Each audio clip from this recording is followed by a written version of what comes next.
2013 წლიდან საქართველოს განათლებისა და მეცნიერების სამინისტრო ნორვეგიის განათლებისა და კვლევის სამინისტროს მხარდაჭერით ახორციელებს პროექტს ინკლუზიური განათლების დანერგვა საქართველოს პროფესიული განათლებისა და გადამზადების სისტემაში. აღნიშნული ინიციატივის მიზანია პროფესიული განათლების ხელმისაწვდომობის გაზრდა, სპეციალური საგანმანათლებლო საჭიროების შეზღუდული შესაძლებლობების მქონე პირებისთვის და სასწავლო პროცესის მათი ინდივიდუალური შესაძლებლობების, ინტერესებისა და საჭიროებების შესაბამისად წარმართვა. დღეს შეხვედრა გაიმართა განათლების სამინისტროსა და საქართველოს ყრუთა კავშირისა და ყრუთა თემის წარმომადგენლებთან და ჟესტური ენის თარჯიმნებთან. მსგავსი შეხვედრები გაგრძელდება სხვადასხვა დაინტერესებულ და სამიზნე ჯგუფებთან.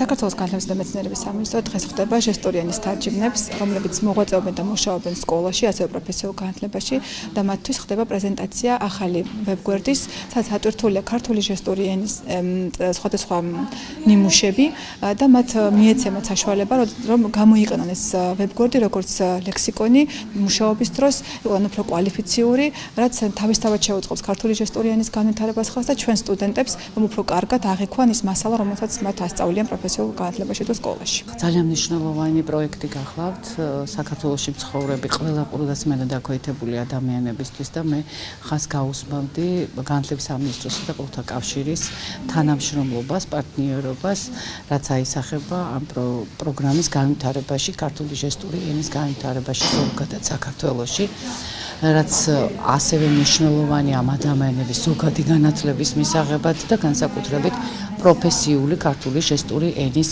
ლექსიკა იქნება, ჟესტური ენის ბანკი, რასაც თავად სმენად დაქვეითებული ადამიანები ქმნიან. ასევე ძალიან მნიშვნელოვანი მათი დასაქმება, არის როტაცია, ანუ რაც შეიძლება მეტი სმენად დაქვეითებული არის ჩართული აი ამ ლექსიკის შექმნაში.